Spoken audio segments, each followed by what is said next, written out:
क्या कभी ऐसा हो सकता है कि सिर्फ 3 पहेलियां एक पूरे के पूरे राज्य का भविष्य ही बदल दें? सोचिए, एक ऐसी चुनौती के बारे में जो इतनी मुश्किल थी कि उसने एक ताकतवर राजा को भी अपने घुटनों पर ला दिया। चलिए, आज इसी दिलचस्प कहानी की परतों को खोलते हैं।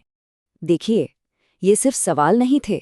नहीं, ये एक घमंडी राजा विक्रम सिंह की तरफ से राजा प्रताप सिंह के लिए फेंका गया एक जाल था।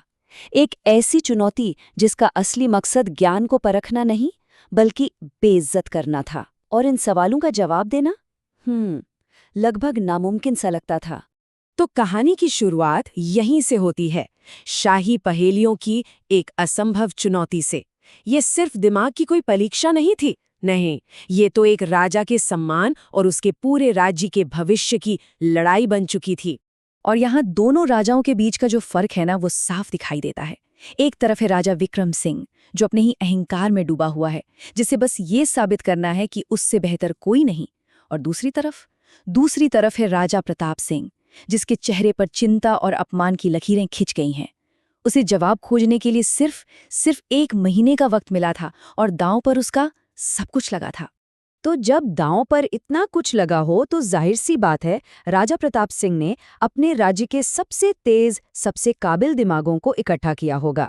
लेकिन यहीं से कहानी में एक नया मोड़ आता है। ये एक हताश खोज की शुरुआत थी, क्योंकि इस बार राज्य के बड़े बड़े ज्ञानी भी नाकाम हो गए थे। अब राजा की जो हताशा थी ना, वो धीरे धीरे गुस्से में बदल रही थी। पहले तो पूरी की पूरी जनता जवाब देने में फेल हो गई।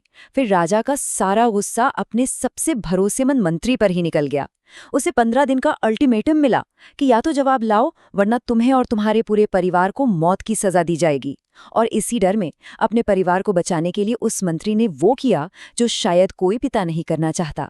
उसने अपने ही बेटे अभय को राज्य से निकाल दिया। तो अब जरा अभय के बारे में सोचिए। अकेला है, घर से निकाल दिया गया है और एक अनजान गांव की धूल भरी गलियों में उन पहेलियों का जवाब ढूंढ रहा है जिन पर उसके परिवार की जिंदगी टिकी है। उसे बिल्कुल अंदाजा नहीं था कि उसकी ये तलाश कहानी को एक ऐसे मोड़ पर ले जाने वाली थी जहां से सब कुछ बदल जाएगा। और वो नया मोड़ एक लड़की के रूप में सामने आता है, जिसका नाम था नैना। किसी ने सोचा भी नहीं था कि उन शाही और असंभव पहेलियों का जवाब किसी महल में नहीं, बल्कि एक साधारण सी लड़की के चतुर दिमाग में छिपा हो सकता है। नैना कितनी बुद्धिमान थी, इसका पहला सबूत उसकी इस अजीब सी शॉपिंग लिस्ट में मिलता है। जब उसके पिता बाजार जा रहे थे तो उसने उन्हें सामान की लिस्ट दी, लेकिन पहेलियों की शक्ल में। ये कोई आम लिस्ट नहीं थी, ये तो दिमाग का एक खेल था। और किस्मत देखिए, बाजार में नैना के पिता की मुलाकात अभय से हो जाती है। वो इस लिस्ट को देखकर उलझन में पड़ जाते हैं, लेकिन अभय मुस्कुराता है। पहली पहेली, बाहर से सख्त और अंदर से नरम, क्या हो सकता है? जवाब था एक नारियल। कितना सरल पर कितना चतुर, है ना? और दूसरी पहेली, बाहर से नरम लेकिन अंदर से सख्त, सोचिए जरा, छुहारा। और अभय ये तुरंत समझ गया था कि ये पहेलियां बनाने वाला कोई साधारण इंसान तो बिल्कुल नहीं हो सकता। इस लड़की की चतुराई देखकर अभय एक बहुत बड़ा फैसला लेता है। वो नैना और उसके पिता को अपनी असली पहचान बता देता है। वो बताता है कि वो कोई आम इंसान नहीं, बल्कि एक मंत्री का बेटा है, जिसके पूरे परिवार पर मौत का साया मंडरा रहा है। और यहीं पर नैना एक ऐसा प्रस्ताव रखती है जो अभय को भी हैरान कर देता है। वो बड़े आत्मविश्वास से कहती है, मुझे उन तीनों शाही पहेलियों के जवाब पता हैं।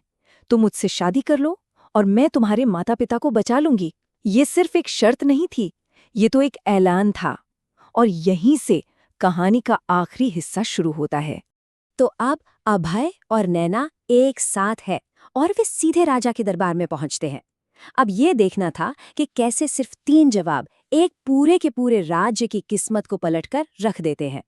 तो पहली पहेली नैना के सामने थी, ऐसी कौन सी चीज है जो ऊपर तो जाती है लेकिन कभी नीचे नहीं आती? नैना का जवाब जितना सरल था उतना ही गहरा भी था। उसने कहा, उम्र, एक ऐसी चीज जो हमेशा बढ़ती है, कभी घटती नहीं। इस एक शब्द ने पूरे दरबार में सन्नाटा ला दिया। अब बारी थी दूसरी पहेली की। दुनिया की सबसे अनमोल चीज, जिसे कोई दौलत, कोई खजाना नहीं खरीद सकता, क्या हो सकती है वो चीज? और नैना का जवाब था समय, क्योंकि दुनिया का सबसे अमीर इंसान भी गुजरा हुआ एक पल वापस नहीं खरीद सकता। इस जवाब ने ये साबित कर दिया कि नैना की समझ कितनी गहरी थी। और अब वो आखिरी पहेली जिस पर सब कुछ टिका था, वो सवाल जिसका जवाब किसी को नहीं पता था। पानी में रहने वाली मछली आखिर पानी पीती कब है? लेकिन यहाँ नैना ने सीधा जवाब नहीं दिया। उसने एक रहस्यमयी मुस्कान के साथ राजा से कहा, महाराज, इस सवाल का जवाब कहीं और नहीं, इसी महल के अंदर छिपा है। अब तो पूरा दरबार सोच में पड़ गया। भला एक मछली का जवाब महल में कैसे हो सकता है? नैना ने राजा से महल में घूमने के लिए 2 दिन की मोहलत मांगी और फिर उसने इंतजार किया।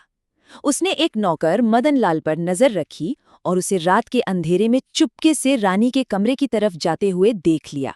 दरवाजे के पीछे छिपकर उसने वो बातें सुनी जिसने महल के सबसे गहरे राज से पर्दा उठा दिया। रानी का उस नौकर के साथ एक गुप्त रिश्ता था। और फिर भरे दरबार में नैना ने राजा की आंखों में आंखें डालकर अपना आखिरी जवाब दिया।